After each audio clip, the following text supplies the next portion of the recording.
Tanveer Ahmed Mirza, Director Operations and Coordination and the Company Secretary at United Energy. Mr. Irfan Ahmed, Renewable Energy Expert and the Wind Power Developer. And from the government side, I welcome Mr. Kamil Maqsood, the Senior Advisor and Team Lead for Policy and Strategy and Power Policy and Power Planning and Monitoring Company. Let me quickly remind a few housekeeping rules so we can run smoothly. I request that everyone must mute by default. For the online audience, we have an Q&A session around 4:10 to 4:15. So you can put questions in the chat box anytime. Now coming towards the main topic of the discussion, we will start with the short presentation by me, in which I will discuss the key findings of our sector coupling roadmap, including the EV penetration scenarios and the industrial demand shift mechanisms. Then we go straight to the panel. For that purpose, I have a presentation. So I am sharing my screen.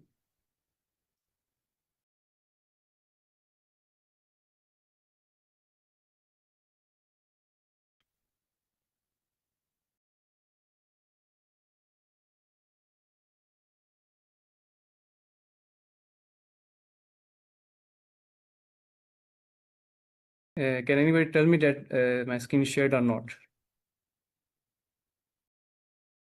Yes, it's visible. Okay, thanks. So as we discussed, that today's topic is about the unlocking the sector potential, coupling potential in Pakistan, and also the investment opportunities for the Chinese private sector. So why this topic is important? So first discuss the structural paradox, which is our grid. And since we know in every discussion, in every area, in every roadmap, that we have an excess amount of generation capacity. Umar, excuse me, sorry, I am interrupting you. For the sake of old people, if you can enlarge the font a little bit more. Don't mind. Actually, sir, it is the pictures representation. Okay, no problem. Okay, no issue. I will try. Now it is visible. No, it is visible, but I think the slide is getting out of the margins. Go ahead. No problem. Sorry to disturb. No issue. So you can discuss anything. So as we know that we are talking about the excess generation capacity in many seminars and in many events. So what is the problem? How can we reduce these kind of issues? So as per the State of Industry report, still we have the 41 gigawatt installed capacity, and wind during the winter months we have only demand about the 12 gigawatts. And the system utilization rate of the thermal power plants around the 38.19%. And on the other side, we have also facing the wind curtailment issues, the non-project missed volume. So these are the some areas which we have discussed throughout our discussion, that we have lost 13 billion in 2024 fiscal year 25, and then the previous year it is about the 39 billion loss. So the result is the massive take-up capacity payments for the idle power plants and the forced curtailment of wind and solar, especially for the wind area. We've discussed that the wind power plants are still facing the same issues, and which is also resulting the financial losses for the Chinese CPEC IBPs. So here the opportunity comes for the sector coupling, because it gives a mechanism in which a demand-side intervention to intelligently absorb the idle generation and flattens the load curve, because currently ISMO data sets shows that we have facing the tuck curve, and therefore it can make some kind of opportunity which can also lower the basket price of electricity. So next in slides, I will discuss about the scenarios and the models which we are presenting to our report. So here is the paradox, the average demand profiling the uneven electricity consumption. So as per data by ISMO reported for fiscal year 2025, we can easily observe that the low demand months from November to March, the average demand is about 10 gigawatts, and the medium demand months about April and October. So it is again, there are 2 months and we have comparison with the 5 months. So we can see the demand shift, which is almost shrinking just because of the solar induction in our systems. And also the higher demand is around 17 gigawatt. So, and also when we're discussing about the demand, just because of the uniform tariff and other wholesale price forecasting module assumptions, that average marginal prices is again very disturbed. So as per this is reported data by ISMO, I'm not using any kind of information outside of the domain. So according to these areas, we have seriously understand the problem that our demand is decreasing. And as we discussed, that from November to March, it's again 5 months. And when we go coming towards the consumption side, again, the State of Industry report, what it tells that it is again dominated by the domestic and the industrial sectors. But unfortunately, our industrial area is again struggling just because of the high energy tariffs, and export is almost nil. So therefore, again, the share of industry is little, but it should be maximized to some level. So why I'm discussing this, just because to realizing that our demand of the system demand is becoming low and shrinking, and our demand months are shrinking, and on the other way, our industries are going to close. So we should have to create some kind of opportunity through CTBCM and through other parameters to increase our industrial demand, because it also increases our load factors. So there is a solution which we have developed from the demand responsive ecosystem, in which two major solutions. The first one is the power to transport. Since we know that the government also announced the new energy vehicle policy, so it provides some kind of incentives to the local manufacturers and the EVs. And but there is some kind of lag from the policy perspective from the grid side. So we have to make some kind of mechanisms. Otherwise, people usually charge vehicles at their homes. So again, when the demand again rises during the evening sides, so it becomes again makes some kind of failure for the power systems if we increase the demand in the evening side. But actually, very well kept lying that that our demand is again become below the threshold during the daytime, just because we are facing the solar rush. So therefore, we have to intelligently demonstrate the ideas of the sector coupling, that the charging stations should incentivize the charging mechanism, and the tariff should be incentivized that the daytime our demand should be increased. And similarly, the other second approach is the power to industry.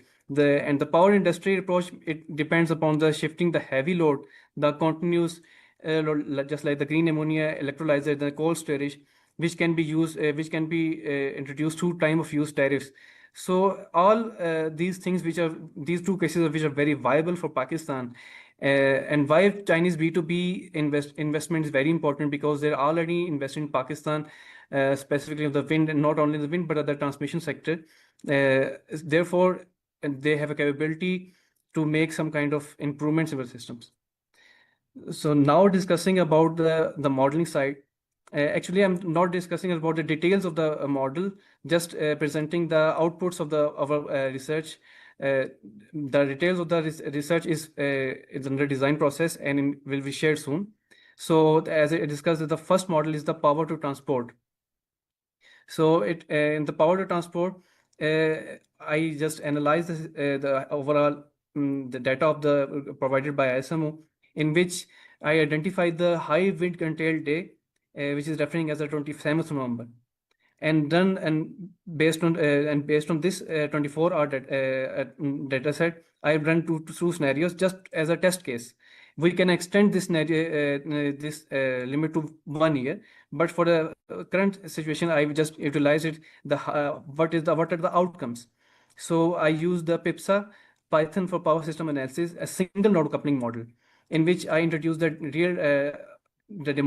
real prices of the marginal real time 24 hours grid marginal prices and the demand provided. And then in the scenario 2, I used a fixed tariff of 33 rupees per kilowatt. And for the power to industry, again, the scenario for the high wind curtailed day is considered. And for scenario 1, I picked the high valley filling day, which is calculated through the average of daily non-valley hours, difference of average of daily non-valley hours to difference of daily valley hours. So in that case, I have selected the middle 8 hours from 7 a.m. to almost 6 to 5 p.m. and take average, and this average is differentiated from the rest of the hours. So based on these results, I picked the 6th June day of just for the reference of the case. Now coming towards the results. So in the first power to transport sector, which is obviously the EVs, I used the 30% EV penetration scenario for 2030, and in this scenario, I considered a grid as a single generator, and the 28,000 megawatt hour battery fleet is used for this day. So what I have observed that the EV charging algorithm automatically in the scenario 1, when the prices are based on dynamic, the wholesale pricing is used, in which no fixed tariff is used as the marginal price. So the EV charging algorithm automatically shifts to the lower price with high solar hours, and the grid result successfully fills the valley peaks, and the peak demand increase securely managed. And the financial result about the net profit about 451 million for the system in 24 hours. For the fixed charging scenario, in which I gave the model as at 33 rupees per kilowatt, it will provide a zero incentive to the loads, and charging directly aligns with the traditional evening peaks. And again, it does not provide incentives to the grids. And final the results, it will provide the 12% loss. So these are the two scenarios just for a test case on a single day, and can be enhanced to number of years to analyze the overall picture. Now coming towards the power to industry, I use the Groby optimization framework, which allocates the flexible industrial load across the 24 hours and testing around different combinations of maximum industrial demand and the daily demand requirements. So in the first scenario, which I've discussed, is the high wind control day, which is the 27th November fiscal year 2025. The optimizer intelligently selects the average daily demand about 2400 megawatts per day, and it intentionally selected the 61% of the fixed flexible load shifted directly to the valley hours. So it means that we have enough portion to introduce the industries working on the fertilizer, green ammonia, just because we have to decide when the system operator will allow to make some kind of changes in the system, and will definitely absorb the energy from the curtailed energy from the Jambi-Garhwal corridor. And the second scenario is about the targeted valley filling day, which is I picked the 6th June. And the system, the optimizer selects the output energy about 72,000 megawatts per day, and surprisingly, it selects about the 86% of the heavy load shifted to the daytime. So when we decide to enter a new phase of demand, just like in city BCM 200 megawatts quantum, so we should have to invest into some kind of intelligent models that will define the odds and where the valleys filled or not. So otherwise, we have making some losses and other issues like constraints, much more. So for that purpose, I've suggested the cold chain logistics, the heavy recycling industry, and the steel industry. If the time of use tariffs is introduced and the demand response mechanisms should be introduced by the government, so therefore the industries can go and towards the massive production. So these are the results just for the single day, and yes, it can be extended to the yearly basis. Now coming to the final part of the presentation, which is about the policy reforms, and it is divided into 4 pillars. The first pillar is the regulatory framework, and yes, we have to introduce some kind of sector coupling cells inside of the PPMC or any kind of the because PPMC is the company who is working on the national electricity policy. So it can also mandate, and from the ISMO side, the power to X integration should be integrated in the IGS and the TCEP plans. It can be utilized. And for the market side, we can also have an opportunity for the ancillary services, for the flexibility providers. So for the battery energies, for the battery sports, and also for the hybrid energy storage systems, it can also make a viable option. For the infrastructure development, we can deploy multiple 20 megawatts or 100 megawatts or different energy storage systems as in peak corridor, specifically the March and June peaks, because when I analyze the system, June and the March area months are very crucial because valley it requires the high valley areas. So there's an opportunity to invest in energy storage systems into that, and specifically when we store energy during that, when we charge the batteries during that months, and will again store for the later for the high demand areas. So that's why we can balance the overall system. And we can also launch the daytime very filling industrial tariffs for the cold storage, as I explained, and localize the smart grid manufacturing under PSIP power sector indigenization plan for the electrolyzers and BESS systems are also. So for the financial models, I will suggest that the sector coupling investment facility should be introduced and launch the Scoop bonds for the power to X technologies. There are multiple options we can utilize this. And also for the FPR and the engineering development should also think about the tax holidays and zero import duties for the new systems, especially for the raw material side or for the CKD or CB units. It should be incentivized according to that scenarios.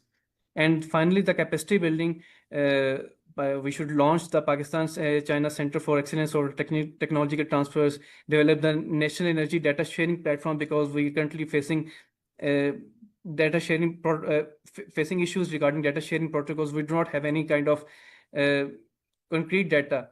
And even for this study, I used the overall data for the demand and the marginal prices of the system. So we have to open our data sharing mechanisms for the researchers and for the students who are working on such kind of projects. And we should train the regulators and the bankers for agile power to X technologies and modeling. So this is a brief intro of today's discussion. I hope so you will understand a little bit, but if you have any kind of questions, you can ask. Then we will go forward for the next panel discussion.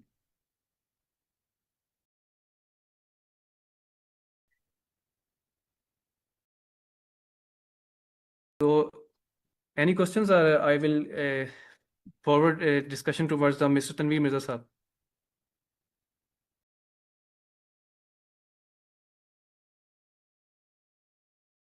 Mr. Tanveer Sahab, Not really.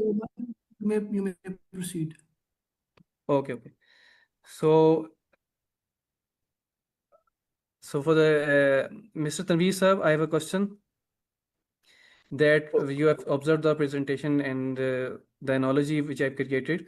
So from an operational perspective, how would a sector coupling, particularly power to industry or the power to gas or EVs, help to reduce the grid unreliability and the volatility of the fuel imports while creating the new revenue from flexible load aggregation? Over to you. Thank you very much, Umar. Excellent presentation.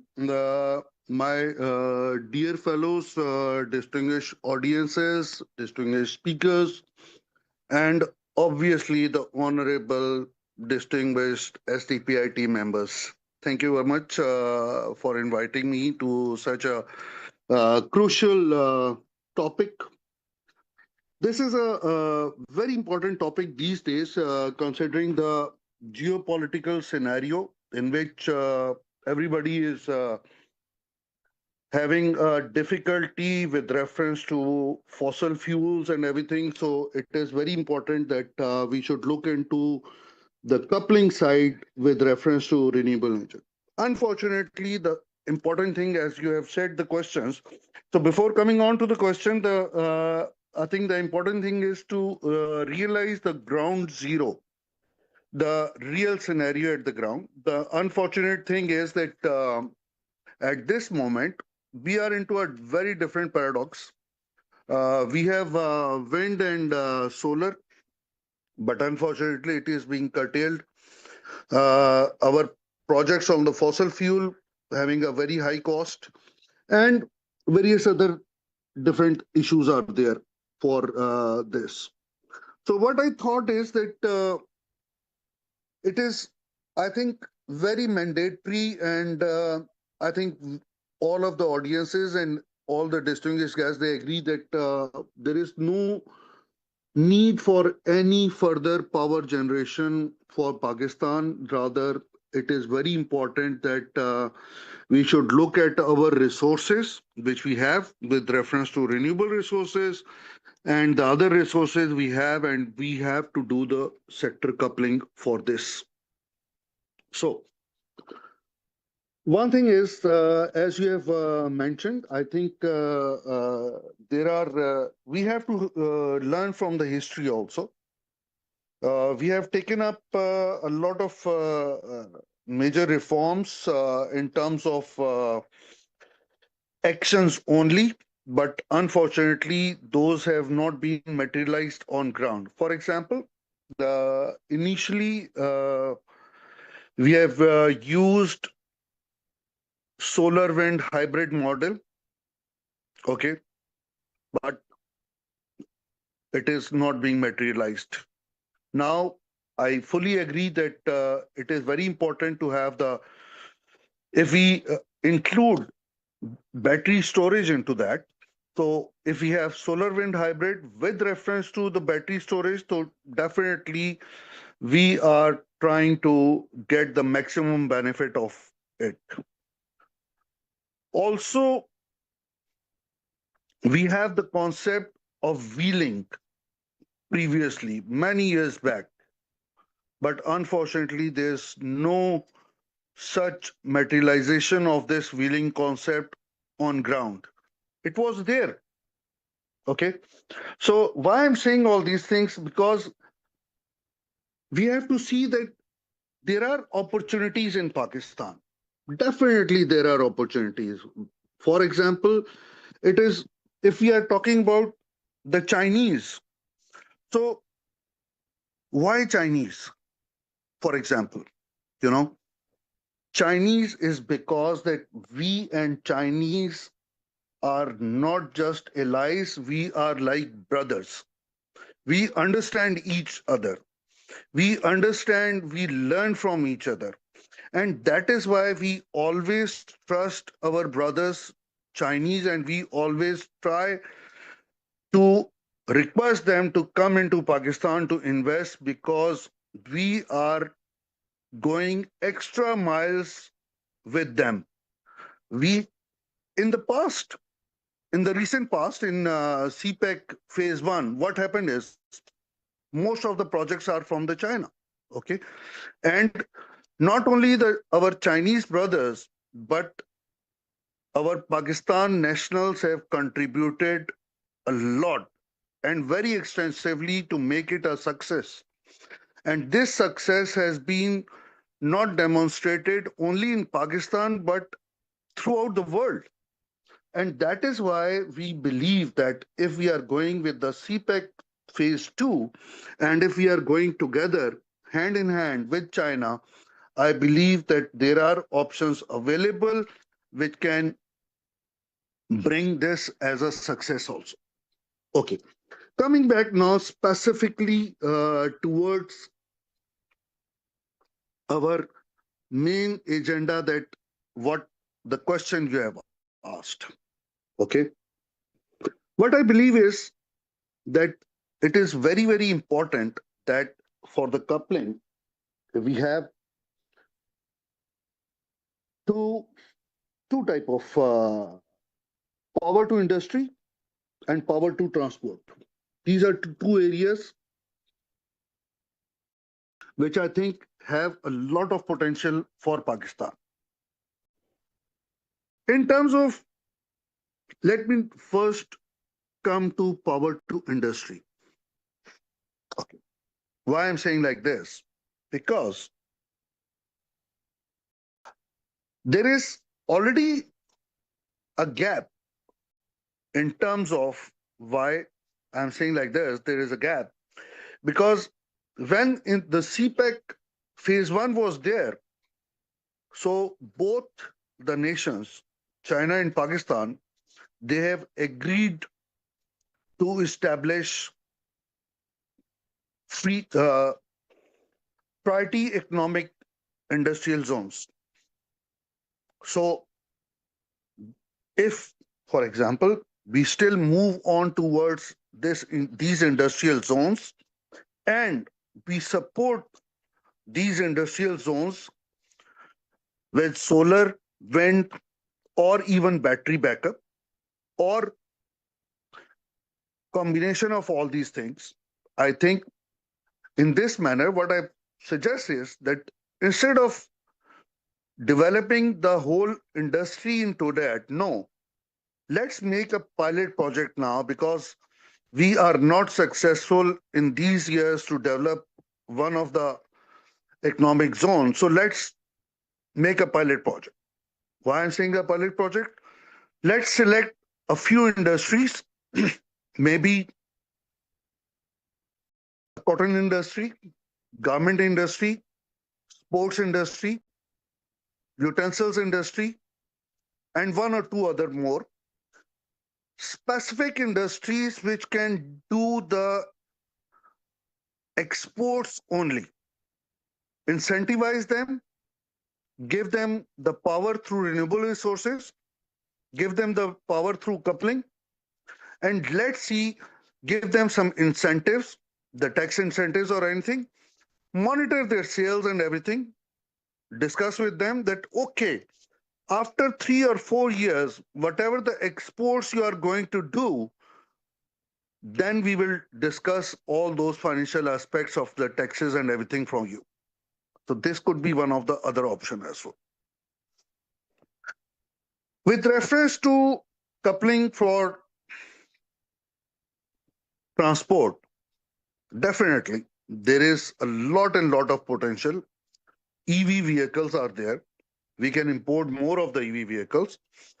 On the other hand, I may suggest an option to our Chinese friends, because for Pakistan, maybe we have to establish the EV sector at the moment, whereas in China, it's already been there. Okay.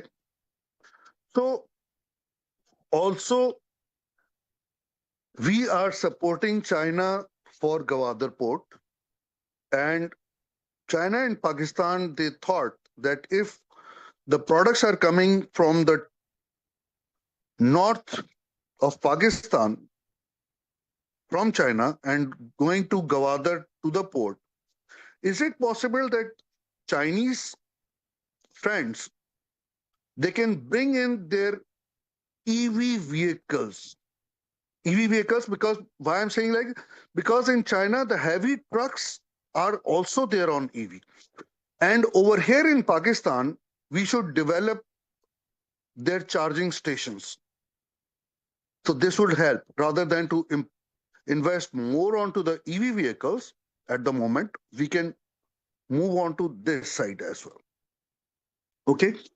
Also, if we look at different areas of this, then one of the very major important thing is that we have to coordinate among our different government sectors. NEPRA, OGRA, CPEC, all of these things, to develop a policy which has to be a long-lasting, acceptable to everybody. Also, we have to see that we have a lot of, for example, options available rather than power to transport, EV chargings and everything. This is one thing.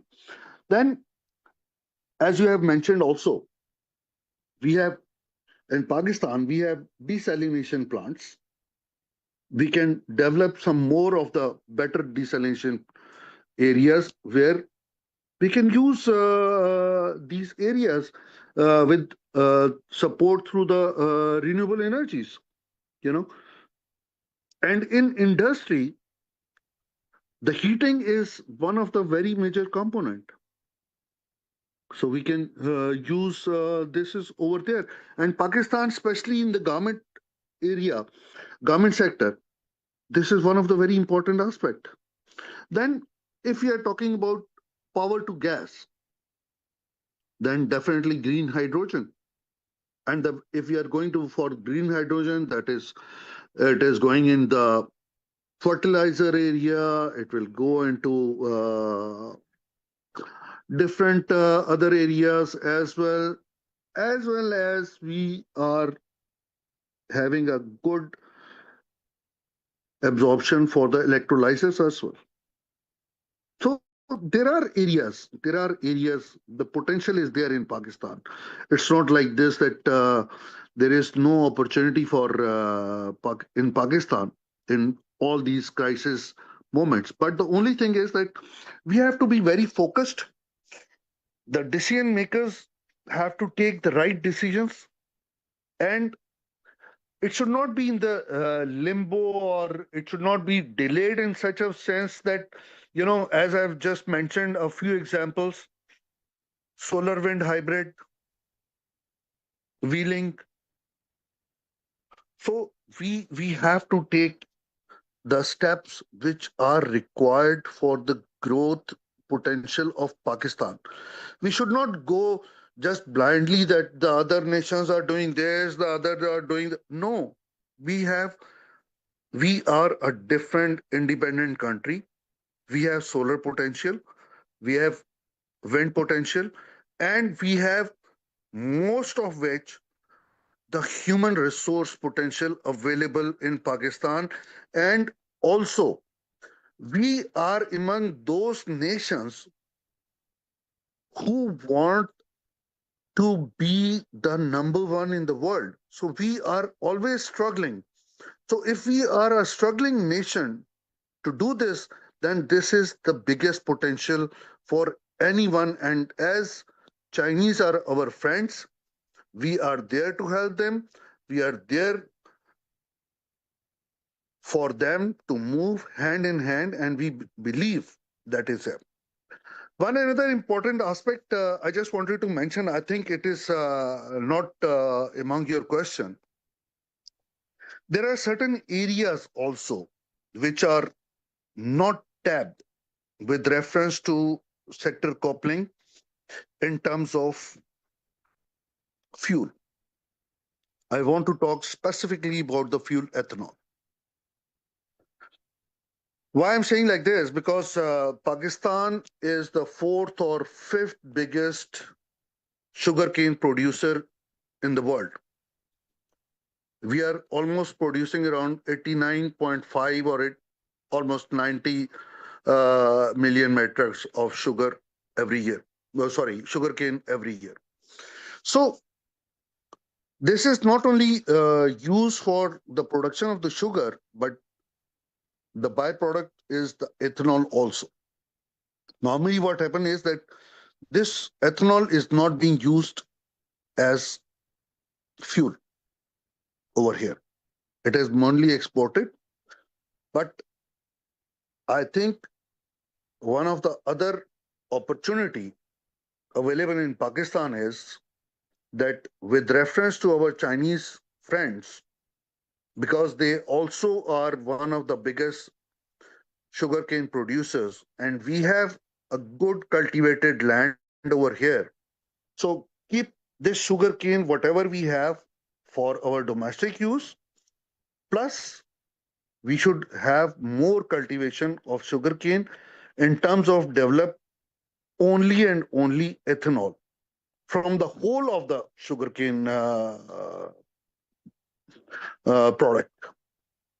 So this can also help us to develop more cost efficient fuel if we are going to use it, it can be used for jet fuels with some modifications and everything. We can run the vehicles. I think the government is also having a policy now for 5% of the ethanol something, but maybe it can go up to 10 to 15% without any modification in the engine design of the vehicle. Just mixing of the two fuels. So it can give us a lot of savings from our traditional consumption of the fossil fuel. So these are my comments. I'm sorry I'm taking a lot of time. Thank you very much for that, for giving me so much of time. Thank you, Umar. Thank you very much. Any questions from my side also, please? No, you already covered many things. Thank you, Tanveer sir. So I think so. One of the major points which I'll discuss that the incentivized export-oriented industries. So in my mind, currently there's a greenfield status, and you will obviously know about the Engineering Development Board.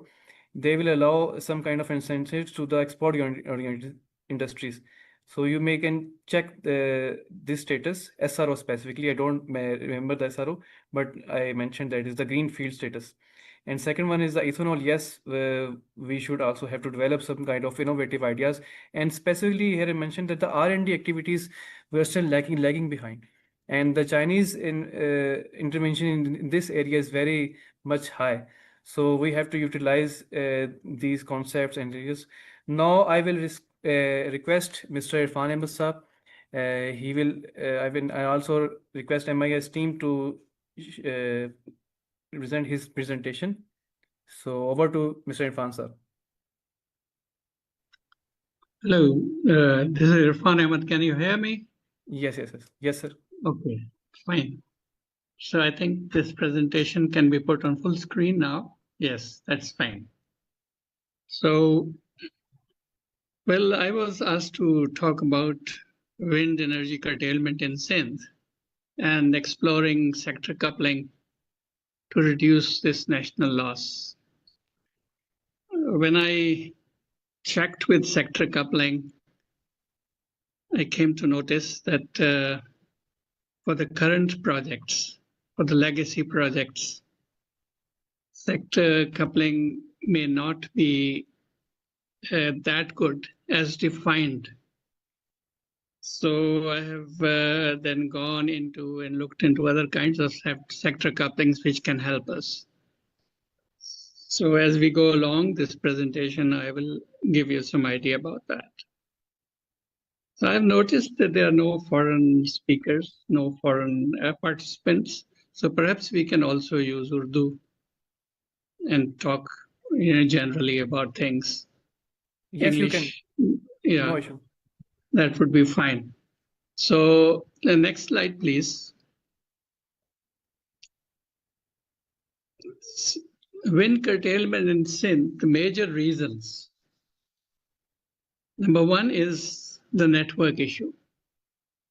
The network, NTDC network or HESCO's network, it's not designed for intermittent energy. No improvement has been done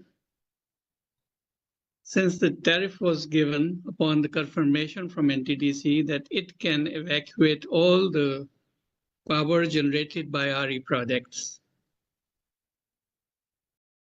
The RE policy was made in 2006 and it's now 20 years. And NTDC knew 20 years ago that this wind and solar, they'll be coming into its network. But since then, as far as I have noticed, apart from few transmission lines to evacuate the renewable energy, nothing has been done. Nothing has been done to stabilize the network. So that is the major issue. Second thing is that with the time, the load has been decreasing. 20 years ago, the industry which we had, this is calculated from the consumption of the industry, and this data can be seen, in the IGCEP reports also. that the consumption of industry has reduced to 30% of what it was in 2006. So that means industry is no more there. It's only just 30%. And what we are left with, as shown by Mr. Umar also, most of the load is domestic load. Industrial load is just half of the domestic load. In Class A countries, industrial load is 4 times the domestic load at least, just like in China or India. And here we have, domestic load twice as that of industrial load, which is very alarming. And this situation came to us, to our notice in 2016, when we were doing load growth study for Karachi Electric. And everybody was informed about this. And in 2017 and 18, when IGCEP was first introduced, it confirmed this. That in 2019 also, the industrial load had diminished and domestic load had crossed over. So domestic load is a parasitic load. It doesn't generate any GDP, and it is seasonal. That's why you see that during winter months, the consumption goes down to 10 gigawatts to 12 gigawatts, whereas in summer months, adding 16 gigawatt of AC load to that, we have consumptions about 26 to 27 gigawatts. And so that's also something worrying, that most of the time the projects, the generation projects, they are now sitting idle and the capacity payments have to be made to them. And especially those fossil fuel projects, which are expensive, and that's why the initial capital cost is high, and the capacity payment is therefore also high. If we had renewables instead, and renewables, which is not a rocket science, everything can be made locally. We can, reduce the initial capital cost, and the tariff can also be reduced. So these are two things. Because of network issues and because of absence of load, the wind curtailment is happening in Sindh, because most of the wind is installed in Sindh. The potential of Sindh is 100 gigawatts, but we have only installed less than 2 gigawatts of wind. Next slide, please. Now here, the latest data, which I have gathered from the wind power projects, and it shows that net delivered energy is going down every year. And this is because of curtailment, because this energy is being curtailed more and more, and it goes down. So, well, the IPPs, they get compensated, even if they are not evacuated, not even a single watt is evacuated, they get compensation. Next slide, please. I just did a rough calculation of last year based on the actual data from the wind projects, but the calculation is rough, So I've came to the conclusion, or the calculations before you, that last year we had to pay 24 billion rupees as NPMV, non-project missed volume, to IPPs. So this is a big national loss which could have been avoided if we would have evacuated all the energy produced by the wind power projects. So curtailment is, not affecting the revenue of the IPPs as much because they get compensated. But what is affecting curtailment is that whenever we curtail, we operate outside the technical limits of the complex. And that leads to loss of life of the WPP's equipment. If you could show the next slide, please. I have some data on that. Next slide. Now this is the curtailment which results into the blade degradation, stress on pitch motors, pitch batteries, and increase in the temperature of generators, causing equipment loss of life. This part cannot be ensured, and the plants are deteriorating fast. And after most probably 10 years are gone and the lenders are repaid payment and the tariff is reduced, with this kind of thing, we will lose our wind power projects. I think the investors will also be a major loser along with the general public at large if something happens to these wind power projects because of continuous and excessive curtailment.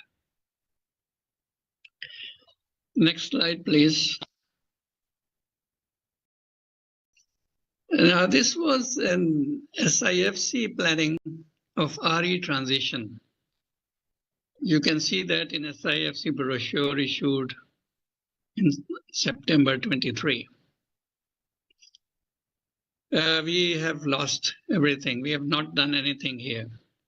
You know, we were to increase solar from 1 gigawatt to 12 gigawatts utility scale, which is still 1 gigawatt. Wind from 2 gigawatt to 6 gigawatt, that is from 2023 to 2031. It is still less than 2 gigawatts. And hydro 10 gigawatt to 21 gigawatts, still the same. So this RE transition has not taken place. And on top of it, the investors have lost confidence because of the performance of the power sector. When in 23, there was a blackout in Sindh, and in, I think, 17th January 2023, and NEPRA issued a report that this blackout was due to 500 megawatt of wind infeed into the network. 2 of the 4 investors interested in investing in wind left the country. They said, we are not going to, invest into a network which cannot even have 500 megawatt of infeed without tripping. So they have lost their confidence because of continuous, bad news from the power sector about its performance. Now, how should we go about it? And one idea which was proposed by STPI is the sector coupling. And I would go with this to the next slide. The way forward is to increase the share of RE. And how we can increase the share of RE is through sector coupling. Next slide, please. Now, the sector coupling means that integrating, say, wind power with industry, transport, fuels to absorb surplus electricity beyond the grid. Our problem is that for the legacy contracts, which are very rigid, the EPAs are very rigid, this will not be possible. The seller says that he has sold his electricity for the next 20 years to the grid, to NTDC, and he has no, mandate to do anything else with it. NTDC can do whatever it wants to do. And NTDC, when we said, okay, with a few changes here and there, and perhaps a change in the EPA as well, we can include sector coupling. For example, green hydrogen that was talked about. Individual wind turbines near the sea, they can produce green hydrogen. Well, with the current EPAs, it's not possible. We talked to NEPRA, we talked to the ministry, CPPAG. They are very rigid, and even the purchasers also, they don't want to get into that because there will be some investment and they don't know how this investment can be recovered. So sector coupling for the current or the legacy projects may not be possible, but it's a good thing to do for the future projects. Therefore, in order to reduce curtailment and increase RE penetration, we need to stabilize the transmission network first, which can be done by a different type of sector coupling, which I explored. Next slide, please. Now, this is a proposal to stabilize the network having RE integration using excess nuclear energy or thermal. Actually, thermal and nuclear energy both are being underutilized. We have got 2 nuclear power plants in Sindh, K2 and K3, each of 1100 megawatts. But unfortunately, they have plant factor of 70 to 75% the last 2-3 years, and 600 megawatt of electricity still needs to be utilized somewhere. So if we can, couple this nuclear energy with our wind energy in the evacuation network, there are methods of doing that. We would stabilize the network and also increase the wind energy penetration so that we can easily go from 2 gigawatts to 6 gigawatts, which has been planned by SIFC. I did some calculations with the help of AI, and this slide shows those results. And here also, some BESS to stabilize the network can be added. And perhaps we can also integrate hydrogen electrolyzers for the nuclear capacity. This is all future network which can be done. And now these nuclear projects are already being, utilized with renewable energy in France, Canada, UAE, and UK. In Pakistan, our project K2 has a 5 megawatt solar project also, attached to it, and it is coupled with K2. So we are used to these things, and I think this is a better option for us at the moment if we go for hybridizing nuclear with renewables. Next slide, please. Now, there will be some policy changes required to go to this, walk an extra mile, adding renewables and nuclear. And one more thing is that, we have been talking about solar penetration and EVs and charging EVs using solar energy, etc. But this can only be done at the low voltage. In the world, all of the world, this is done at low voltage. That means we have to utilize the utility network. That can be done by using smart metering systems, or if we have distributed energy resource management systems, DERMS. So with DERMS, digitization of the network and low voltage utilization to charge the EVs, locally made EVs, don't have to go and import EVs. It should be possible. So the policy change would be that RE is a distributed energy resource, which is best handled locally by the provinces and not by federal agency. This is the only change. I think if we do, the situation will improve much, much better. Our people sitting in Islamabad, they may be capable, but they don't have any experience of wind power projects or solar projects on site. They can do everything on the computer, but very seldom they visit these sites and know by experience what is happening to these projects on site. So next slide, please.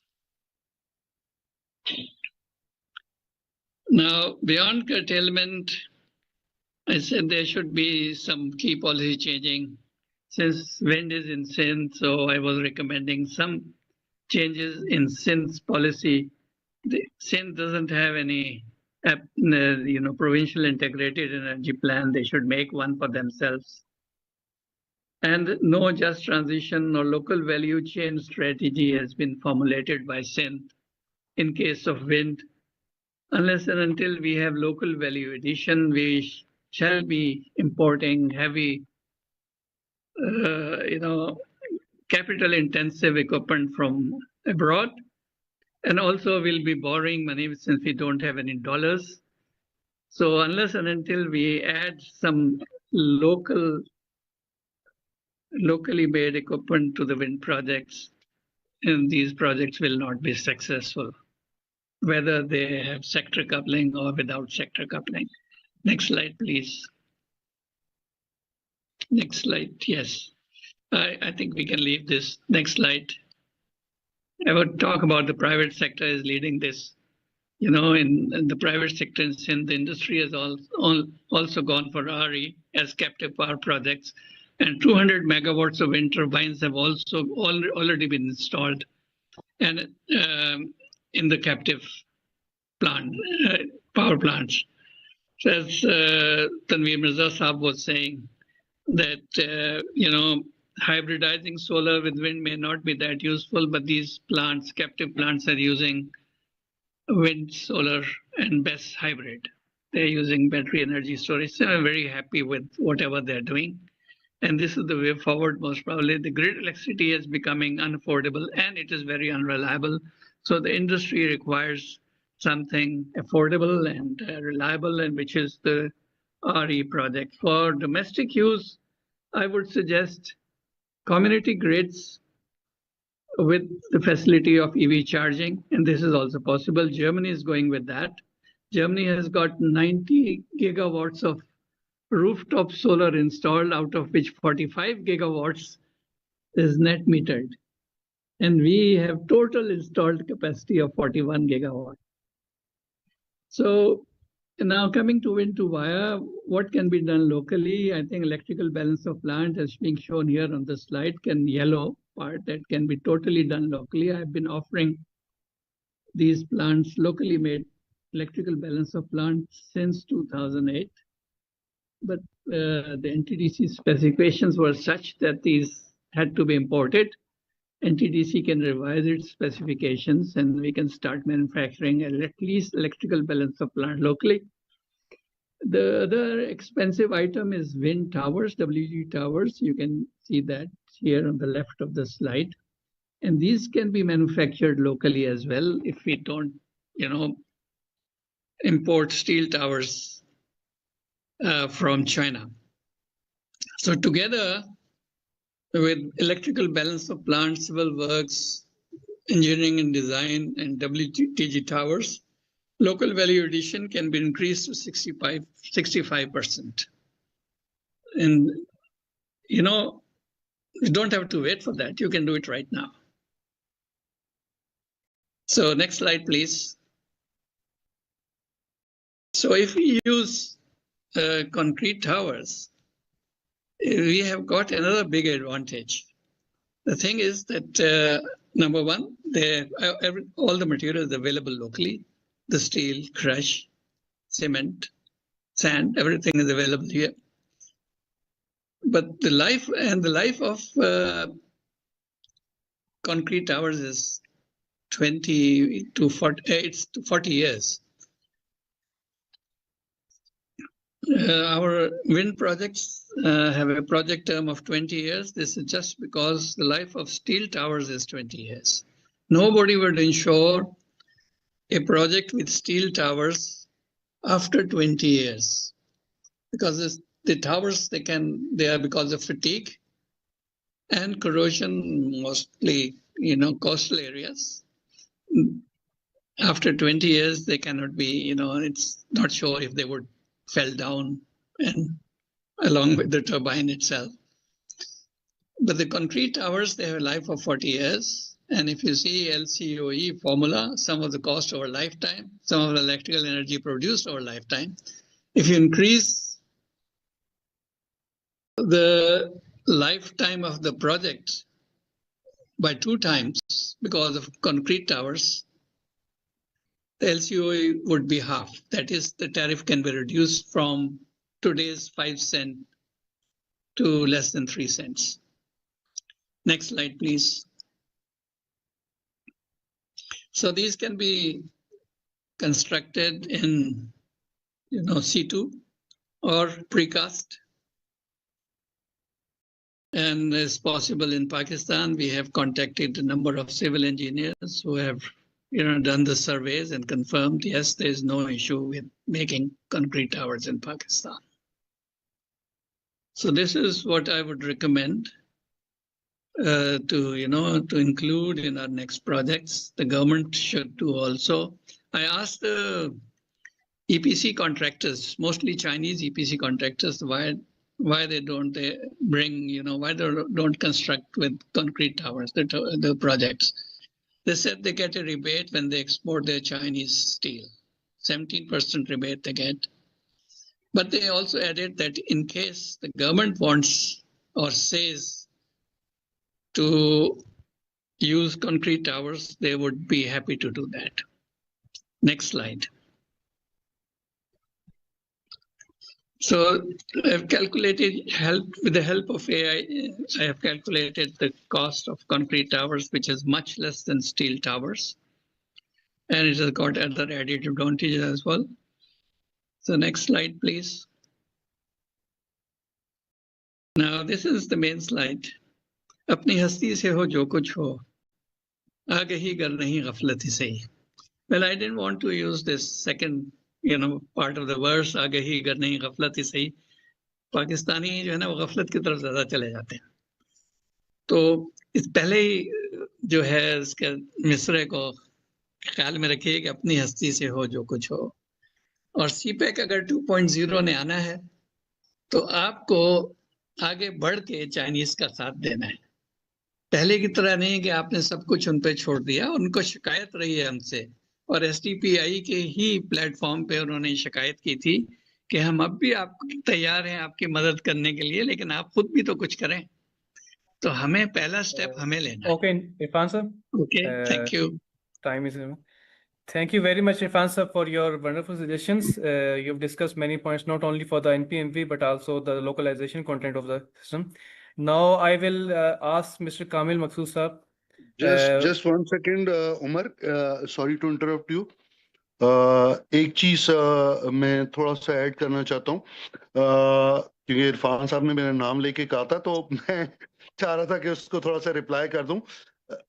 Irfan भाई, मैंने असल में ये नहीं कहा था कि wind solar hybrid जो है वो फीजिबल नहीं है. मैंने ये कहा था कि बहुत अरसा पहले 2006 की जो RE पॉलिसी आई थी और 2019 की जो RE पॉलिसी आई थी उसमें विंड सोलर हाइब्रिड मौजूद था, लेकिन गवर्नमेंट ने उसके ऊपर कोई एक्शन नहीं लिया. और आपने इस बात को साबित किया है कि जो कैप्टिव पावर्स वाले जो लोग हैं, लेट्स फॉर एग्जांपल एक जमाने में जब हम कराची से जमपीर जाते थे तो हमको नजर नहीं आता था, लेकिन अब सबसे पहले लकी सीमेंट ही हमको नजर आता है कि जिसने विंड सोलर हाइब्रिड ही को अपना लिया.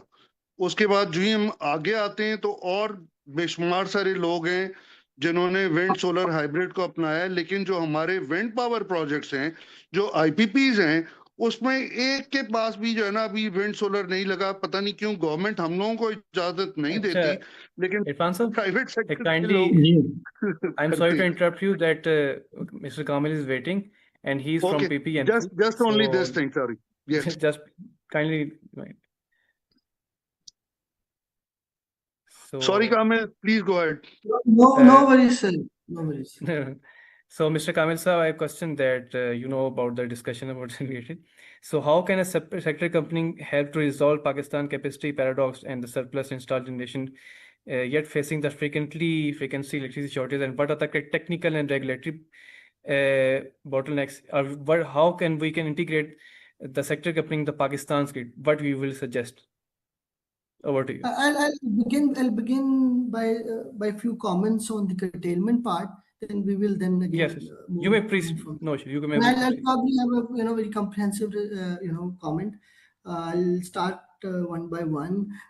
Regarding the curtailment thing, it's a reality that wind in the south is being curtailed, but there are a few projects that are now being pursued. There is this 120 megawatt pilot project that NTPC is pursuing. Then there's this 200 to 300 megawatt utility scale battery energy storage project whose PC1 has been uploaded.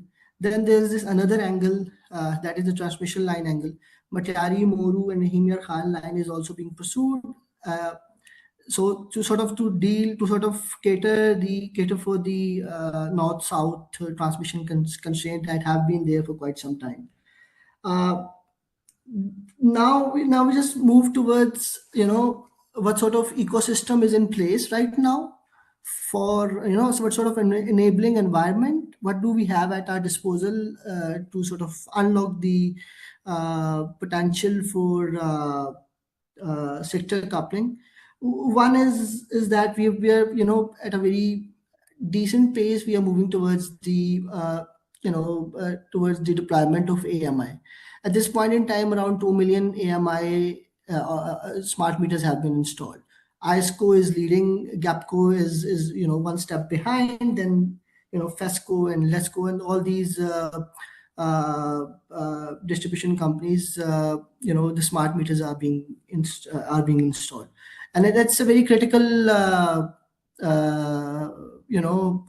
part of this entire ecosystem, because we've historically lagged when it comes to the visibility of the demand side. That is very one critical aspect of it. So and there's another angle of it that we have recently seen that EOIs have been, expression of interest has been invited by government for 3 distribution companies now. So this sort of a potential, we'd be much better positioned to unlock it if the private sector participation increases in the distribution side. So that is another angle to it. Then let's talk about what exactly are the gaps here. The very basic framework, distribution demand side regulation is missing. The revised NE plan is expected to sort of expedite that. Once that plan is approved, we expect that DSM regulations will come into place. And there was this another task, another requirement that was already in place in the 23 and 27 plan, that distribution companies will sort of open up their own DSM cell. That is also missing because the regulations are not there. So the binding is also missing. Binding is there, but they feel that it's useless to sort of have a DSM cell in the mirage of different distribution companies. So these are some of the gaps and some of the enabling things that are already in place. One another update, the indigenization plan, 11 kV and above, NTDC is working on it. And 11 kV and below, it's in the court of EDB, and PPMC is also supporting in one way or the other the indigenization in building the indigenization plan and sort of implementing it. Regarding areas to invest for Chinese investors, I think there are a lot of projects already that we are pitching to different stakeholders, public and private. There's a lot of room for investment in the batteries, utility scale batteries. Then there are transmission lines, a lot of room there. AMI, APS meters, around 2 million meters have been installed, but the consumer base is more than 30 million, so there's a lot of potential there. Then obviously, as I mentioned earlier, we have the government has invited expression of interest for distribution companies, for the privatization of distribution companies. So there's room there for then STATCOMs are being installed. There's also that is also another area for investment, and then the charging infrastructure. I'll now come to how different planning frameworks can sort of enable this sort of sector coupling. जो mandatory integration है वो तो IEP के अंदर, I think that is something that will be taken care of. IGSEP और TSEP तो वो तो एक सेक्टर लेवल की कपलिंग को इंश्योर करेंगे. IP एक ज़्यादा बड़ा एक फ्रेमवर्क है, उसके अंदर क्रॉस सेक्टोरल जो है कपलिंग, उसको वो it will be taken care of. अब गैप्स, अब इसका जो एक और आउटकम है दैट वी एक्सपेक्ट कि हमारा इंटीग्रेशन का एंगल या थॉट प्रोसेस में इंटीग्रेशन उस तरह से एग्जिस्ट ही नहीं करती है. शायद बड़ी साइलोड और सेक्टर वाली अप्रोच है within each sector as well. तो वो मेरा ख्याल है कि with this exercise of integrated energy planning, it will also unlock that thought process, or it will put us on the pathway how we can integrate multiple sectors with each other and sort of gain some sort of कुछ उससे फायदा eventually निकाल लें. Issues क्या हैं? एक last presentation में मैं देख रहा था, there was this suggestion that a province Sindh should pursue its own integrated energy plan. इसको मैं इस तरह से एड्रेस करना चाहूँगा. मेरा ख्याल है कि already exercise is going on at a national level and Sindh is part of it.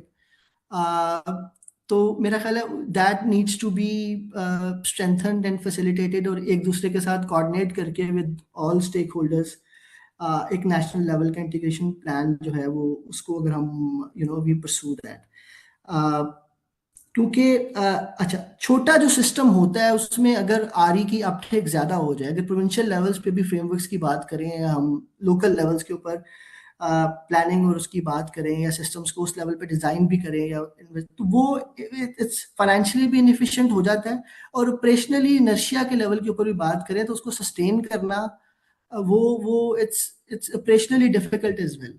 सो मेरा ख्याल है कि जितना बड़ा सिस्टम हो, which is why cross border linkages भी, क्रॉस बॉर्डर ट्रांसमिशन लाइंस को भी बिछाया जाता है. इसी वजह से कि बड़ा सिस्टम कैन उसमें जो the ability to gain financially and otherwise as well from बड़े सिस्टम से ज़्यादा आप फ़ायदा उठा सकते हैं.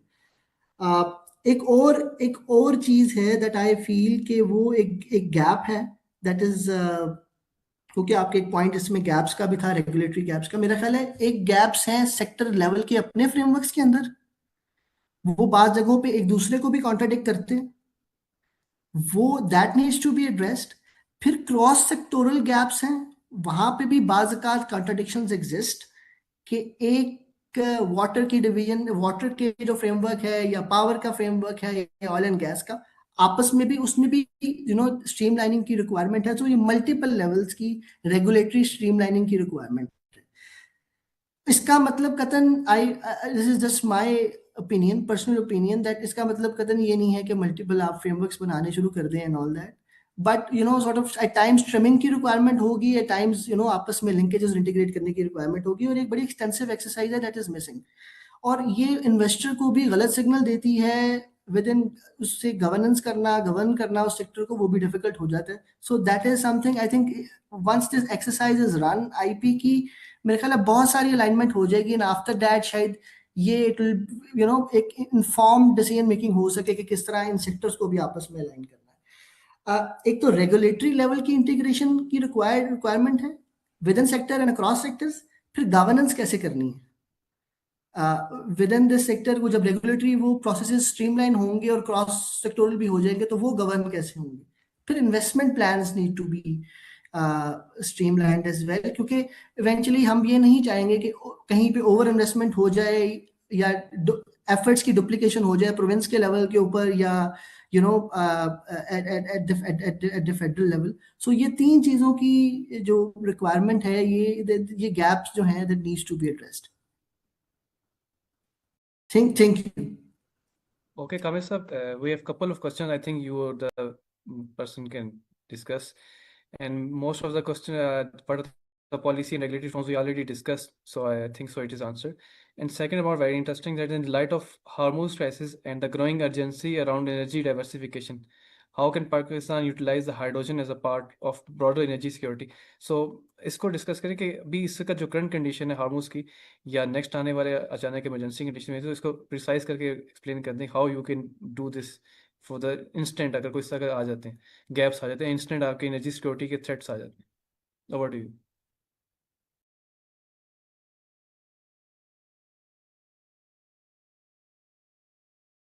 लार्जली पाथवे हमारा अलाइंड है, रिन्यूएबल से ही the electrification of the transport sector is one critical thing. ये चीजें अलाइंड है, टेकन अप हैं.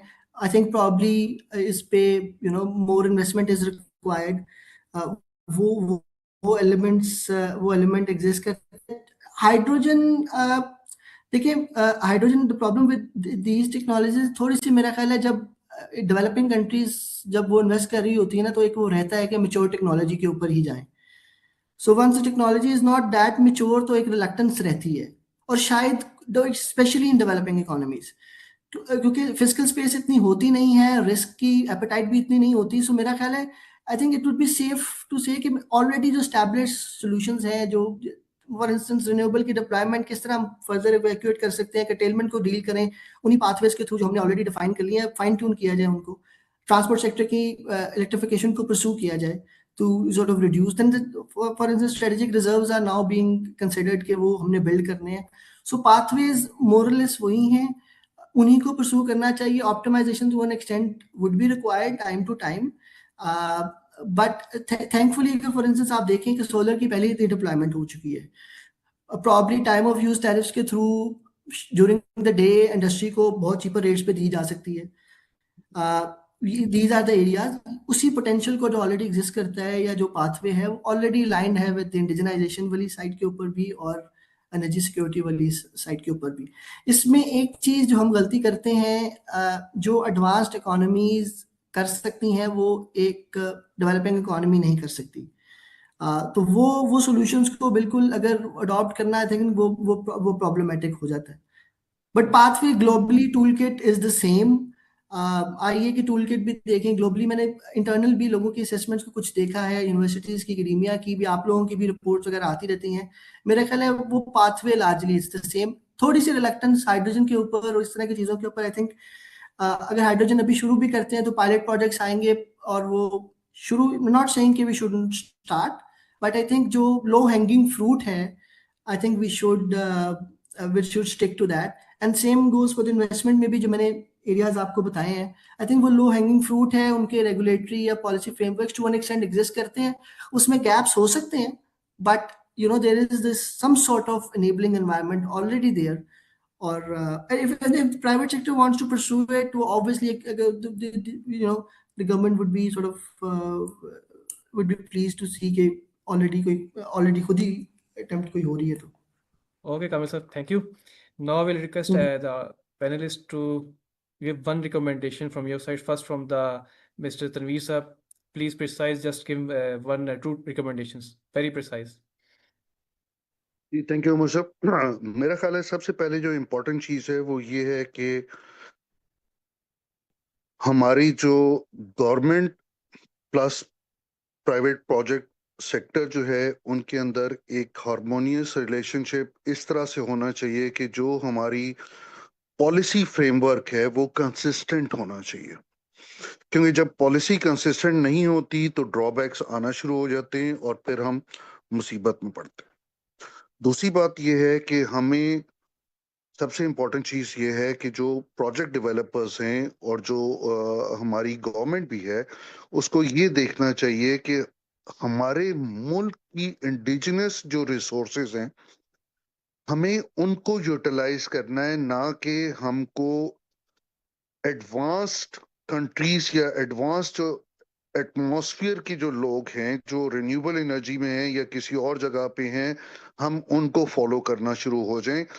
लेट्स फॉर एग्जांपल, हम बड़े जमाने से, अगर आपको भी पता हो और उबैद भी और हम भी सारे मिल के रो रहे होते हैं कि यार ग्रिड जो है उसको खुदा का वास्ता है थोड़ा सा बेहतर कर दो, ट्रांसमिशन लाइंस को बेहतर कर दो, लेकिन हमारी अभी तक के वो चीखो पकार, वो जो नाराजगी, वो जो शोर शराबा है वो उसका अभी तक के वैसे का वैसे ही है.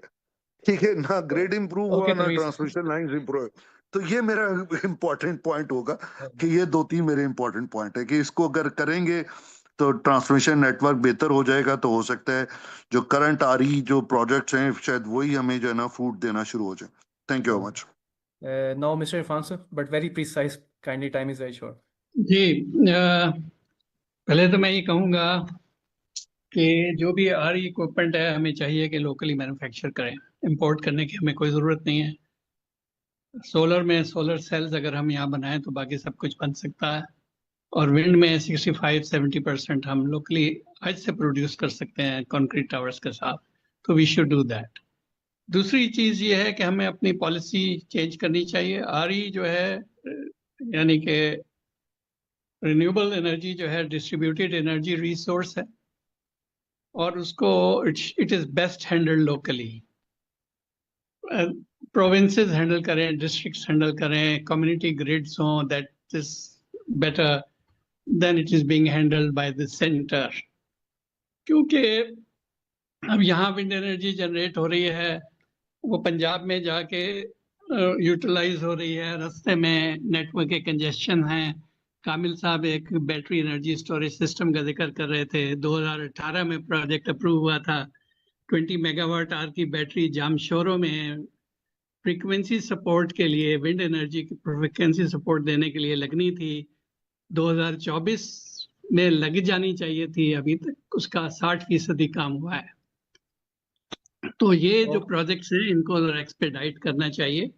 जो भी आप रिन्यूएबल सपोर्ट के लिए My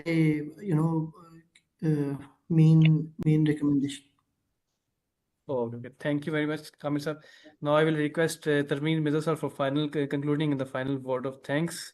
So over to you, sir. Then we will surely end up this session. Thank you.